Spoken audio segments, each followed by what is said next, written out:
Hello friends, welcome to Dhruvodaya channel. എൻ്റെ പേര് ആശാ വിനീത്.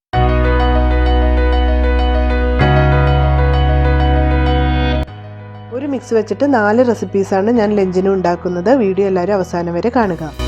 ഇതുകൊണ്ട് തയ്യാറാക്കാനായിട്ട് ആദ്യം തന്നെ നമുക്ക് അരി കഴുകി വൃത്തിയാക്കി വേവിക്കാനായിട്ട് വെക്കാം. 2 ബീറ്റ്റൂട്ട് തൊലി കളഞ്ഞത് ഗ്രേറ്റ് ചെയ്തെടുക്കാം. ഞാനിപ്പോൾ ബീറ്റ്റൂട്ട് ഒരു ഗ്രേറ്റർ ഉപയോഗിച്ച് 2 ബീറ്റ്റൂട്ട് ഗ്രേറ്റ് ചെയ്തെടുത്തു. അത് മാറ്റി വയ്ക്കുകയാണ്. ഇനി നമുക്ക് തൈര്, പുളിശ്ശേരിക്ക് വേണ്ട തൈര്. ഈ തൈര് ഞാൻ മർമ്മത്തിൻ്റെ 400 ഗ്രാമിൻ്റെ തൈരാണ് എടുക്കുന്നത്. അപ്പോൾ അത് ഇത്ര കട്ടിയായിട്ട് വേണ്ട, നമുക്കതൊന്ന് കലക്കിയെടുക്കാം. ഇത് ആവശ്യത്തിന് കുറച്ച് വെള്ളം ചേർത്തിട്ട് നന്നായിട്ട് ഇളക്കണം ഇതുപോലെ. അപ്പോൾ അധികം ലൂസായിട്ട് എടുക്കണ അത്ര ടേസ്റ്റ് ഇല്ല ഈ പുളിശ്ശേരിക്ക്. അപ്പോൾ കുറച്ച് കട്ടിയിൽ വേണം ഇതുപോലെ എടുക്കാം. 1/2 കപ്പ് ചെറുപയർ തലേദിവസം ഇട്ട് വെള്ളത്തിലിട്ട് കുതിർത്ത്, അല്ലെങ്കിൽ 4 മണിക്കൂർ മുമ്പായാലും വെള്ളത്തിലിട്ട് കുതിർത്താൽ മതി. കുറച്ച് ഉപ്പും മഞ്ഞൾപ്പൊടിയും ചേർത്ത് നന്നായി വേവിച്ച് വെച്ചിരിക്കുകയാണ്. ഇത് നമുക്ക് ചെറുപയർ കറി ഉണ്ടാക്കാം. ഇതാണ് ഞാൻ പറഞ്ഞ സ്പെഷ്യൽ കൂട്ട്. ഇത് വെച്ചിട്ടാണ് ഞാൻ 4 റെസിപ്പീസ് ഉണ്ടാക്കാൻ പോകുന്നത്. അതിനായിട്ട് 2 സവാളയും 4-5 പച്ചമുളകും 1 കഷ്ണം ഇഞ്ചിയും 4-5 വെളുത്തുള്ളിയും കൂടി വളരെ ചെറുതായിട്ട് അരിയുകയോ അതുപോലെ അല്ലെങ്കിൽ ഒരു ചോപ്പറിൽ വെച്ച് ചോപ്പ് ചെയ്തെടുക്കുകയോ ചെയ്യാം. ഇത് വെച്ചിട്ടാണ് നമ്മൾ 4 റെസിപ്പീസ് ഉണ്ടാക്കാൻ പോകുന്നത്.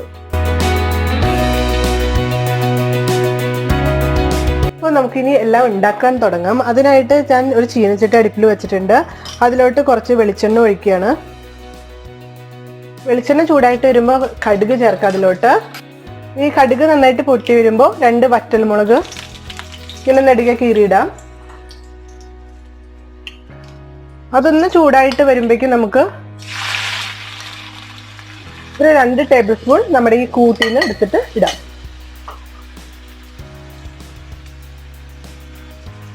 ഇനി കുറച്ച് കറിവേപ്പിലയും കൂടി ചേർക്കാം.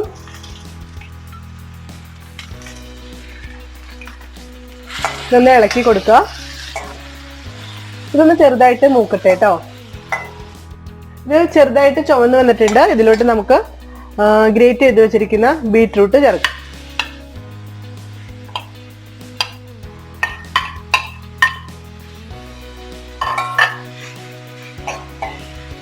ഇത് നന്നായിട്ട് ഇങ്ങനെ ഇളക്കി ചേർക്കുക. ഇതിലേക്ക് നമുക്കൊരു 1/4 ടീസ്പൂൺ മഞ്ഞൾപ്പൊടി ചേർക്കാം. 1/4 ടീസ്പൂൺ തന്നെ മുളക് പൊടി ചേർക്കാം. നമുക്ക് 1/4 ടീസ്പൂൺ കുരുമുളക് പൊടി കൂടി ചേർക്കാം. ഇത് നന്നായിട്ട് ഇളക്കി കൊടുക്കുക. കുറച്ച് ഉപ്പ് ചേർക്കാം. ഇതിലേക്ക് നമുക്ക് ചിരകി വെച്ചിരിക്കുന്ന കുറച്ച് തേങ്ങ കൂടി ചേർക്കാം. തേങ്ങയുടെ അളവ് നിങ്ങൾക്ക് നിങ്ങളുടെ ഇഷ്ടം പോലെ ഒക്കെ ഇടാം കേട്ടോ. കൂട്ടിയോ കുറച്ചോ ഒക്കെ ഇടാം. ഇനി നന്നായിട്ട് ഇളക്കി ചേർക്കുക. എന്നിട്ട്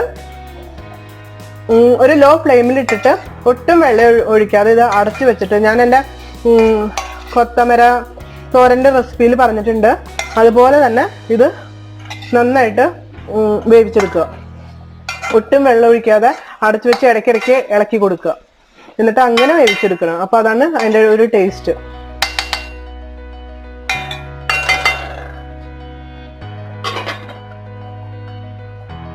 ഇനി നമുക്ക് പുളിശ്ശേരി ഉണ്ടാക്കാൻ നോക്കാം. അതിനായിട്ട് ഒരു ചട്ടിയിലോട്ട് നമ്മൾ നേരത്തെ കലക്കി വെച്ചിരിക്കുന്ന തൈര് ചേർക്കുകയാണ്. ഇതിലേക്ക് ഒരു 1/2 ടീസ്പൂൺ മഞ്ഞൾപ്പൊടി ചേർക്കുകയാണ്. ഫ്ലെയിമിലിട്ടിട്ട് ഒന്ന് ചെറുതായിട്ടൊന്ന് ചൂടാക്കുക. തിളപ്പിക്കാൻ പാടില്ല. ഇത് നമുക്ക് ആവി പോകണ കാണും. ആ സമയമാകുമ്പോൾ പെട്ടെന്ന് തീ ഓഫാക്കി വയ്ക്കുക. ഈ ചട്ടിയൊക്കെ ഉപയോഗിക്കുകയാണെങ്കിൽ അതിൽ തന്നെ ഇരുന്നിട്ട് ചൂടായിക്കോളും. നമ്മുടെ ബീറ്റ്റൂട്ട് തോരൻ ഞാൻ ഇടയ്ക്ക് ഇതുപോലെ ഇതിൻ്റെ ഉള്ളിൽ ആവിയിലെ വെള്ളം തന്നെ ഒഴിച്ചു കൊടുത്തിട്ട് ഇളക്കി കൊടുക്കുന്നുണ്ട് കേട്ടോ. അപ്പോൾ ഞാൻ ജാക്സന്റെ കുക്കറിൽ ഇറക്കി വെച്ചിട്ടുള്ള ചോറും റെഡി ആയി കഴിഞ്ഞ് ഇത് ഇനി വാർത്താൽ മതി. അപ്പോൾ ഈ പുളിശ്ശേരിക്ക് കടുക് വറുക്കാൻ വേണ്ടിയിട്ട് ഒരു പാൻ വെച്ച് വെളിച്ചെണ്ണ ഒഴിച്ചിരിക്കുകയാണ്. അപ്പോൾ ഇത് എൻ്റെതായ ഒരു സ്റ്റൈലിലുള്ള ഒരു പുളിശ്ശേരി കേട്ടോ. അപ്പോൾ നിങ്ങൾ വിചാരിക്കേണ്ടാവും ഇതെന്ത് ഇങ്ങനെ വറുക്കണേ എങ്ങനെയാണ്. ഇത് എൻ്റെതായ ഒരു സ്റ്റൈലിലുള്ള ഒരു പുളിശ്ശേരിയാണ്. അപ്പോൾ അതിലോട്ട് ഞാൻ പറഞ്ഞില്ലേ, ഈ കൂട്ട് ഉപയോഗിച്ചിട്ട് നമുക്ക് 4 വിഭവങ്ങൾ ഞാൻ ഉണ്ടാക്കാൻ പോവാണ്. അതാണ് നിങ്ങളെ കാണിച്ചു തരണേ കേട്ടോ. വെളിച്ചെണ്ണ നന്നായിട്ട് ചൂടായിട്ടുണ്ട്. ഇതിലോട്ട് നമുക്ക് കുറച്ച് കടുക് ഇടാം. കടുക് നന്നായിട്ട് പൊട്ടി വരുമ്പോൾ നമുക്ക് കുറച്ച് ഒരു 1/4 ടീസ്പൂൺ ഉലുവ ചേർക്കാം കേട്ടോ. ഇനി ഒരു 2 വറ്റൽമുളക് ഇതുപോലെ മുറിച്ചിടുക.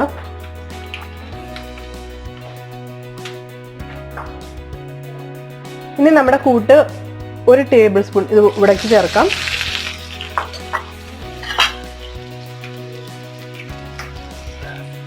ഒപ്പം കുറച്ച് കറിവേപ്പില ചേർക്കാം കേട്ടോ. ഇത് നന്നായിട്ടൊന്ന് ഇളക്കി ഒന്ന് ഇത് മൂപ്പിക്കുക. ഈ സവാളയും വെളുത്തുള്ളിയും ഇഞ്ചിയും കൂടിയൊക്കെ ഉള്ളതൊന്ന് ചെറുതായിട്ടൊന്ന് മൂക്കണേ. കരിഞ്ഞു പോകാണ്ട് സൂക്ഷിക്കണം. അതുകൊണ്ട് ലോ ഫ്ലെയിമിൽ ഇട്ട് മൂപ്പിച്ചാൽ മതി കേട്ടോ. ഇവിടെ ഇത് മൂത്ത് വന്നിട്ടുണ്ട്. ഇത് നമുക്ക് തീ ഓഫ് ആക്കിയിട്ട് വെക്കാം. ഇത് ഈ ചൂടോടെ തന്നെ ഇതിലോട്ട് ചേർക്കരുത്, ചിലപ്പോൾ അത് പിരിഞ്ഞു പോകാൻ സാധ്യതയുണ്ട്. അതുകൊണ്ട് കുറച്ചൊന്ന് ചൂടാറി ഒരു വളരെ ചെറു ചൂടിൽ നമുക്കതിൽ ചേർത്താൽ മതി. അപ്പം അതിനായിട്ട് നമുക്കത് മാറ്റി വയ്ക്കാം. ആ സമയം കൊണ്ട് നമ്മുടെ പയറ് കറി നമുക്ക് റെഡിയാക്കാം.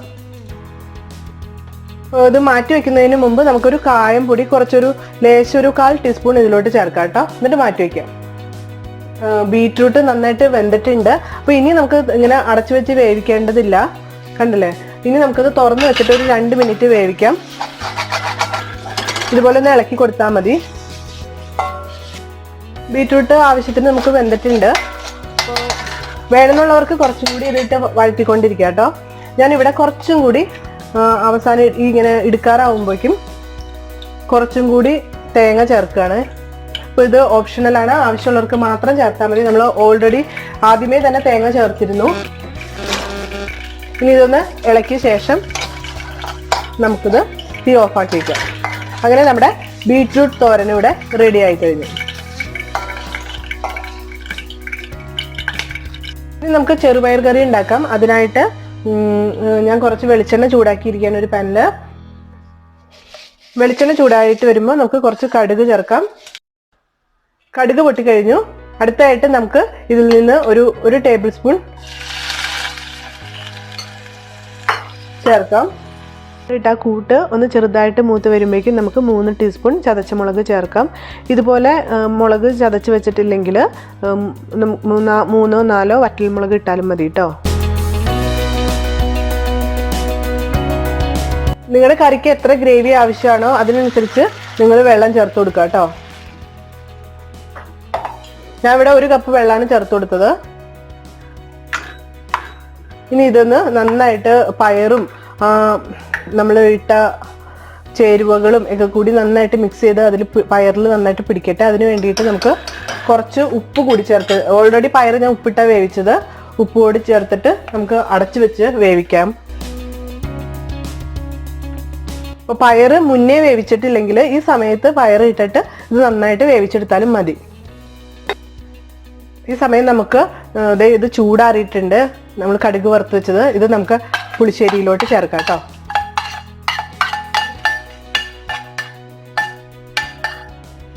നന്നായിട്ട് ഇളക്കി കൊടുക്കാം. ഇനി തീ നമുക്ക് കത്തിച്ചു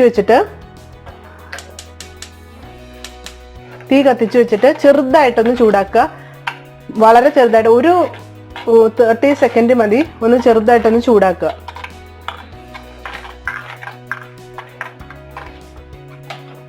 ഒപ്പം നമുക്ക് കുറച്ച് ഉപ്പ് കൂടി ചേർത്ത് കൊടുക്കാം.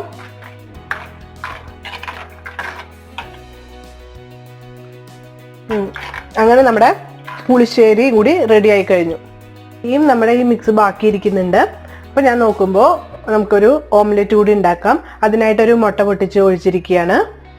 ഈ മിക്സ് ആവശ്യാനുസരണം നിങ്ങൾക്ക് ഇഷ്ടമുള്ള അനുസരിച്ച് നിങ്ങൾക്ക് ചേർക്കട്ടെ. ഞാനിവിടെ ഒരു 2 ടേബിൾ സ്പൂൺ ചേർത്തിരിക്കുകയാണ്. എനിക്ക് ഈ ഉള്ളിയും ഇതൊക്കെ കൂടുതൽ ഭയങ്കര ഇഷ്ടമാണ് ചേർക്കണം ഓംലെറ്റിൽ. ഓംലെറ്റ് തന്നെ പല തരത്തിൽ ഉണ്ടാക്കാമല്ലേ നമുക്ക്. ഇത് വേറൊരു തരത്തിലാണ്.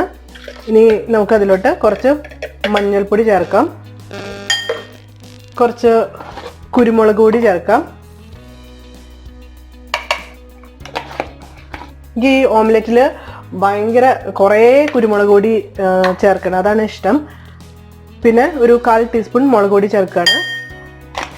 അപ്പോൾ നിങ്ങൾക്ക് എൻ്റെ ഫ്രണ്ട്സ് ഈ വീഡിയോ കാണുന്നവരിൽ ആർക്കൊക്കെ ഓംലെറ്റിൽ കുറേ കുരുമുളക് പൊടി ചേർക്കാൻ ഇഷ്ടമാണ് അവരൊന്ന് കമൻറ്റ് ചെയ്യണേ. പാൻ അടുപ്പത്ത് വെച്ചു, കുറച്ച് ഓയിൽ ഒഴിച്ചിരിക്കുകയാണ്.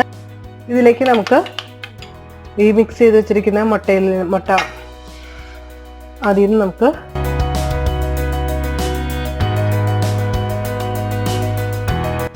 ഇതുപോലെ ചേർത്ത് കൊടുക്കാം. നിങ്ങൾ ഓർക്കണ്ടാവും ഇത് ഫുള്ള് ഒഴിച്ചിട്ട് ഇങ്ങനെ ചെയ്താൽ മതിയില്ലേന്ന്. പക്ഷെ ഇങ്ങനെ ഒഴിക്കുമ്പോൾ അതിൻ്റെതായ ഒരു ഇതുണ്ട്. അധികം ഇത് ഇങ്ങനെ പൊങ്ങി കുമ്പള പോലെ ഒന്നും വരുന്നില്ല. എന്നിട്ട് ഇനി ഇത് ഇതേ ഒരു വശത്തേക്ക് ഇങ്ങനെ ഇതുപോലെ ഒഴിച്ചു കൊടുത്താൽ മതി.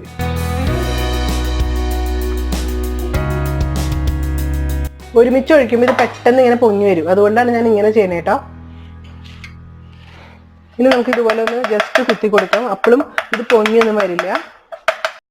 കുറച്ച് കുരുമുളക് പൊടി കൂടി ഇതുപോലെ നമുക്ക് തൂക്കി കൊടുക്കാം. അപ്പോൾ നമ്മൾ ഉള്ളിലും ചേർത്തിട്ടുണ്ട്, പുറത്ത് പോകുമ്പോൾ നല്ല മണവും നല്ല ടേസ്റ്റും ആയിരിക്കും. കുറച്ച് പച്ച വെളിച്ചെണ്ണ കൂടി ഇതുപോലെ നമുക്കൊന്ന് ചുറ്റിച്ച് ഒഴിച്ചു കൊടുത്തിട്ടുണ്ടെങ്കിൽ പിന്നെ ചോറൊന്നും ഉണ്ടണ്ട, ഓംലെറ്റ് മാത്രം. നമ്മുടെ ഓംലെറ്റ് ഇവിടെ റെഡി ആയി കഴിഞ്ഞു. അതുപോലെ തന്നെ ബീറ്റ്റൂട്ട് തോരൻ റെഡി ആയി കഴിഞ്ഞു, പുളിശ്ശേരി റെഡി ആയി കഴിഞ്ഞു, പയറ് കറിയും ഇവിടെ റെഡി ആയി കഴിഞ്ഞു. അപ്പോൾ ഈ പയറ് കറിക്ക് കുറച്ചും കൂടി ഒരു ടേസ്റ്റ് കൂടുതൽ കിട്ടണമെങ്കിൽ നമ്മൾ തീ ഓഫ് ആക്കുന്നതിന് മുമ്പ് ഈ പയറ് ഇതുപോലെ ഒന്നിങ്ങനെ അമർത്തി കൊടുക്കാം. ഒരു കുറച്ച് ഭാഗം ഇങ്ങനെ എടുത്തിട്ട് ഒന്ന് അമർത്തി കൊടുത്തിട്ട് ഒന്ന് തിളപ്പിച്ച് കഴിഞ്ഞാൽ പയറിൻ്റെ ഗ്രേവിക്ക് നല്ലൊരു ടേസ്റ്റ് ആയിരിക്കും കേട്ടോ. കൂട്ട് പിന്നെയും ബാക്കി. എന്ത് എളുപ്പത്തിലാണ് ഞാൻ ഇവിടെ ഉണ്ടാക്കി കഴിഞ്ഞത്. ഈ 4 ഐറ്റംസും ഈ മിക്സ് വെച്ചിട്ട് വളരെ എളുപ്പത്തിൽ ഉണ്ടാക്കി കഴിഞ്ഞു. ഇനി നിങ്ങൾക്ക് ഇത് ബാക്കി വേറെ വല്ലതും ഉണ്ടാക്കാനായിട്ട് ഉപയോഗിക്കാം. അപ്പോൾ ഫ്രണ്ട്സ്, നിങ്ങൾക്ക് ഈ സിമ്പിൾ ലഞ്ച് മെനു ഇഷ്ടമായെന്ന് കരുതുന്നു. ഒരു കൂട്ട് വെച്ച് ഞാൻ ഉണ്ടാക്കിയ ഈ 4 ഐറ്റംസും നിങ്ങൾക്ക് ഇഷ്ടമായെന്ന് കരുതുന്നു. അതുപോലെ തന്നെ ഇതുവരെ സബ്സ്ക്രൈബ് ചെയ്യാത്തവരാണ്, എൻ്റെ ചാനൽ ആദ്യമായിട്ട് കാണുന്നവരാണെങ്കിൽ ഒന്ന് സബ്സ്ക്രൈബ് ചെയ്തേക്കണേ. അപ്പോൾ അടുത്ത വീഡിയോ ആയിട്ട് പിന്നെയും വരാം. Bye bye.